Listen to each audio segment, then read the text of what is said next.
Father, in the name of Jesus, once again, I give you all the glory and the praise for this awesome privilege of being a blessing to your people all over the world. I pray, oh God, as your word is being delivered under the anointing of the Holy Spirit, make this word plain, cause it to be powerful, let it convey your virtues of healing and blessings in the mighty name of Jesus. I give you all the glory because my prayers are answered. In Jesus' mighty name, I pray. Today I'm led by the special grace of God to teach very briefly on the key of knowledge. And I will take my scripture from Matthew chapter 16 and verse 19. Jesus speaking here, I will give you the keys of the kingdom of heaven, and whatever you bind on earth shall be bound in heaven, and whatever you loose on earth shall be loosed in heaven.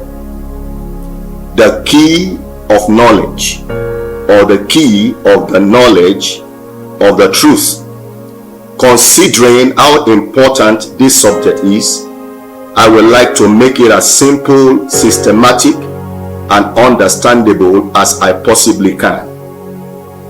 Jesus promised to give his church the keys of the kingdom of heaven, and we shall see this in Matthew chapter 16 from verse 18 all the way to 19.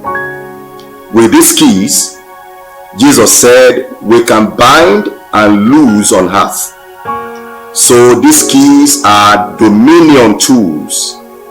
They are very powerful and authoritative. Now, if Jesus promised to give the believers the keys of the kingdom of heaven, there must be important reasons for that. Obviously, it means without these keys, we can't really function nor fully optimize our potentials as Christ's kingdom citizens while we live here on earth. Secondly, it means the blessings or the provisions of the kingdom of God are enclosed or concealed or kept or secured or locked up. Resultantly, these blessings require opening or unlocking, which only becomes possible when we have the keys to do so. Thirdly, the desire of Christ is for everyone who has entered the kingdom of God through salvation to also enter the different blessings or provisions of his kingdom with these keys called the keys of the kingdom of God. Now, out of all the keys of the kingdom, my focus today in this message is the key of knowledge, or the key of the knowledge of the truth. The Bible says, for the law was given through Moses, grace and truth came through Jesus Christ. John chapter 1 and verse 17. Listen, why grace is the totality of what God the Father accomplished for all men through his Son Jesus Christ. The knowledge of the truth is the tool needed to access the provisions and the eternal blessings inherent in the grace of God. The grace of God cannot really deliver his blessings when one is ignorant of the truth. So this key for me is the master key. Although many people say that prayer is the master key, I also believe that prayer is so important. Prayer is powerful, prayer is essential, prayer is needed. But in the scriptures, I've come to understand that somebody can pray in ignorance, somebody can pray amiss. And so, as powerful as prayer is, prayer can be done wrongly, and so prayer will lack its effect. What makes prayer powerful is when it's done in knowledge. So, knowledge for me is the master key. This key of knowledge is a totally liberating key. The devil can't say no to those who know the truth. My friend, when you are armed with the truth, when you know the truth, it becomes difficult for demons and his cohorts to say no to you. And when you have the revelation of the word of God, When you know what you need to know in God's word, it automatically and naturally gives you an edge in life. Like I used to say, knowledge gives you an edge. When you know you have an edge in life. In John chapter 8 and verse 32, the Bible says, you shall know the truth, and the truth shall set you free. What does that mean? It means the truth carries or conveys the almighty energy of God's grace. God is committed to it 100%, and that makes the truth of God's grace extremely powerful. This power becomes a manifest reality when knowledge is applied. Why is this so? For every bondage, for every need, there is what to do to be free or to access whatever it is you need in Christ. Knowledge shows you what to do and how to do it to be free. Basically, there are two major kinds of knowledge. The first kind is what we call sense knowledge.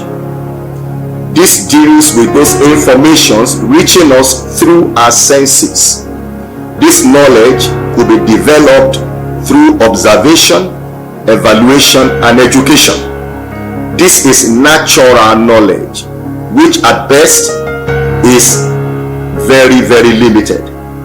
The second type is revelational knowledge.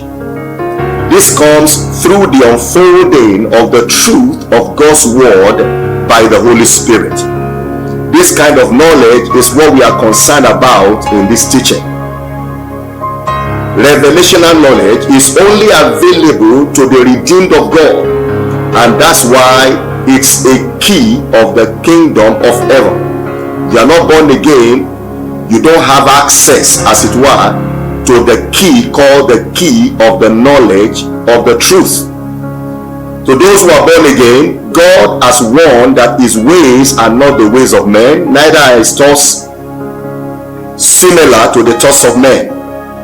So after salvation, the saints need the unfolding of God's ways and thoughts in the Word of God through the teaching and the revealing ministry of the Holy Spirit. The things of the Spirit are not receivable to those who are in the flesh, because according to the Bible, the things of the Spirit are spiritually discerned. You see that in 1 Corinthians chapter 2 and verse 14. In other words, a person can be a professor of theology and not a possessor of the life of God. Yes, he is a doctor of letters, but a novice in the things of the Spirit. Hallelujah. The key of knowledge guarantees three powerful, very important things. The first one is access. The key of knowledge guarantees access. And you see that in Proverbs 25 and verse 2. It is the glory of God to conceal things, but the glory of kings is to search things out. God's glory is kept in secret. God's glory is when his things are concealed. But when God wants to glorify his people, he opens his people up to his secret things. He reveals the things that are kept to his beloved, and that is only when they have access into the things of God. In other words, the mysteries of God becomes demystified. The things kept becomes the things revealed, and until this happens, you don't have access to the things of God. In 1 Corinthians 2 verse 9 to verse 10, the Bible says, but as it is written, what no eye has seen, nor ear heard, nor the heart of man conceived, what God has prepared for those who love him. There are eternal preparations in God, and what unlocks these eternal preparations are divine revelations. Until the preparations are revealed, you cannot enter into them. And this comes through the ministry of the Holy Spirit. In verse 10, the Bible says, God has revealed to us what?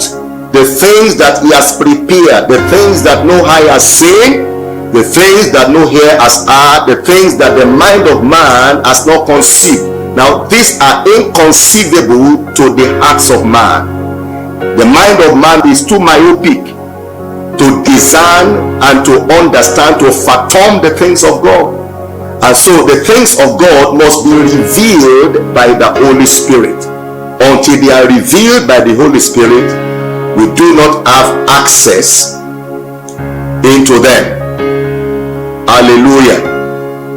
Hallelujah. Hallelujah. Glory to Jesus. The things of God are concealed, but the things of God, when they are revealed, guarantees our access into them. The second thing the key of knowledge does is authorization. Knowledge authorizes you to partake of the things of God. In Romans chapter 11, verse 9 and verse 10, the Bible says, and David says, let their table become a snare and a trap, a pitfall, and a retribution for them. Let their eyes be darkened, so that they cannot see, and bend their backs forever. That is a picture of servitude. Is a picture of slavery. God wants you to be free. God wants you to be on top. But that only comes when you are authorized to be on top. When the things of God are revealed to you, the Bible says, when they are kept from you, your backs are bent forever. You become a slave forever. But when the things of God are revealed, then you are authorized to enjoy the blessings and the provisions of God. And in John 8 and verse 32, the Bible says, you shall know the truth, and the truth shall set you free. The emancipation power of God, the power of God that emancipates, is delivered by the power of the knowledge of the truth. When you have the knowledge of the truth, you have the authority, as it were, to live your life in liberty, to live your life in freedom. The third thing that the knowledge of the truth does is it guarantees ownership. The knowledge of the truth of God's word guarantees ownership. Chapter 29 of Deuteronomy and verse 29, the Bible says the secret things belong to the Lord our God, but the things that are revealed, they belong to us and to our children forever. Until the things of God are revealed to you, you cannot own them. The moment they are revealed to you, then you have the ownership of it. You have the ownership of it. At the inception of the ministry of Jeremiah, God unfolds to us here how important revelation of the word of God is.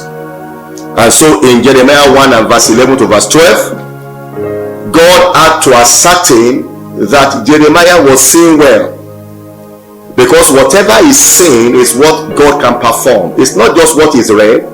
You have to see what you are reading. It's not just what is heard. You have to see what you are hearing. The word of God must become a revealed truth unto you. The word of God must not just be limited to you having the mental knowledge of it. You must have a spiritual awareness of it, that you can, flow in it and live in the reality of that word. Jeremiah 1:11 and verse 12. And the word of the Lord came unto me, saying, Jeremiah, what do you see? And I said, I see a rod of almond. Then the Lord said to me, you have seen well, for I am watching over my word to perform it. You have seen well, for I am watching over my word to perform it. God wants you to see his word clearly. God wants you to have a thorough understanding a deep insight, a deep knowledge of what he's saying. Not just a peripheral knowledge, but a deep insight into what God is saying. When this happens, then you have a mastery. You have a mastery, as it were, over it, over the situation that the word of God is revealing to you. And so because of that, God is able to perform that word. You become the owner of that provision. You become the owner of that reality, because God watches over that word as you hold on to it to perform it in your life. Before I conclude, you might want to ask, if this knowledge of the truth is as important as this, how do I acquire this kind of knowledge? How do I get into the flow of this kind of knowledge? The first thing you need to have or know is the importance of the Bible. If you must acquire revelational knowledge, you need God's textbook or God's manual, which is the Bible. That's where every child of God principally draws his or her revelation from. Resultantly, it's very important for a seeker of revelation and knowledge to accept, number one, the authority of God's word, because the word of God is very important to our acquisition of revelational knowledge. That simply means we must accept the authority of the word of God. This means that God's word is superior to any other opinion, and it should be treated with reverence and obedience. Number two, whoever is seeking to get knowledge via the word of God must accept the integrity of God's word. And this means that the word of God is totally reliable or dependable. It also means that the word of God is complete, lacking nothing. You see that in 2 Peter chapter 1 and verse 20. The third thing is the infallibility of God's word. This means that the word of God is free of error because it is divinely inspired. The word of God is error-free because it's divinely inspired. When you approach the word of God with human knowledge, you may think that there are errors or what have you in the Bible. But when you come under the teaching ministry of the Holy Spirit, you understand, you see clearly that the word of God is error-free. The word of God is authoritative. You must accept the fact that the word of God has authority over you. The word of God is integrous. The word of God has integrity. And the final thing is that the word of God is infallible. If you are looking and seeking for the revelation of the truth, you must accept, number one, don't forget the word of God. The word of God, the scriptures. Accept the scriptures as the be-all and end-all of revelation. It's the platform, is the means by which God conveys to us his thoughts, his programs and plans. Number two, you must accept the ministry of the Holy Spirit. The Holy Spirit is the revealer of the word of God. The word of God is written as letters. The word of God becomes quickened. The word of God becomes lively when we come under the ministry of the Holy Spirit. What makes a good school is the availability of good members of staff, especially brilliant teachers who are very good at what they do. The more reason why God gives the church the greatest teacher of all in the person of the Holy Spirit. He has been sent to teach us the truth and to reveal the mind of God to us. In 1 Corinthians 2 and verse 11, Bible says, "For what person knows a man's thoughts except the spirit of the man which is in him? So also no one comprehends the thoughts of God except the Spirit of God." The third thing you need, if you must get into the flow of the revelation of the truth of God's word, is a teachable spirit. Not very many people are teachable. They are proud, they are ignorant, and they celebrate ignorance. They don't know anything, and they are not ready to learn. And so they stay on the same spot for years. They are in church, they may be in church for many, many years, no changes in their lives, because the light of God is not entering. Until the word of God is revealed, the light of God cannot penetrate. The word of God revealed is what brings about the light of God penetrating into the being and the spirit man of any human being. And so you require a teachable spirit. The first one is the word of God, which is God's material to teach you. The second one is the teacher that God has given you to teach you the material that you can get the truth out of, and that is the Holy Spirit. The third one has to do with you yourself. You must have a teachable heart. You must have a teachable spirit. And this talks of a humble and a ready heart. A heart that is willing to learn and change. The truth of God's word is not for the unnecessarily argumentative people. It's not for the proud. It's not for the arrogant. The truth of God's word is for people who are humble. The language of the Bible is so simple that it's hardly misconstrued, especially when we humble ourselves under the teaching of the Holy Spirit.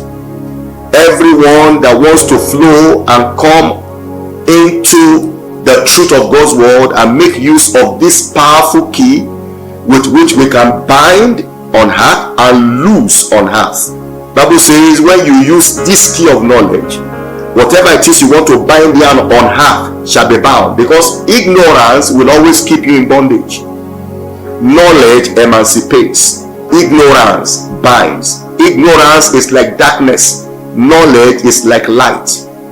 When light comes, the power of darkness is over. But the moment light is not around, darkness can keep on ravaging.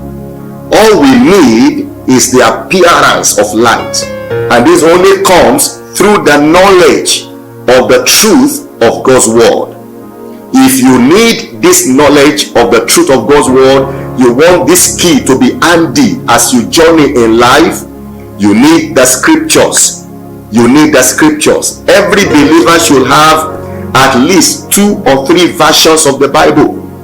You must have the King James Version, because it's the closest material to the original text. You must have the Revised Standard Version, and also you may have the Amplified Version, because the Amplified Version explains verses of the Bible, tells you what a particular verse means.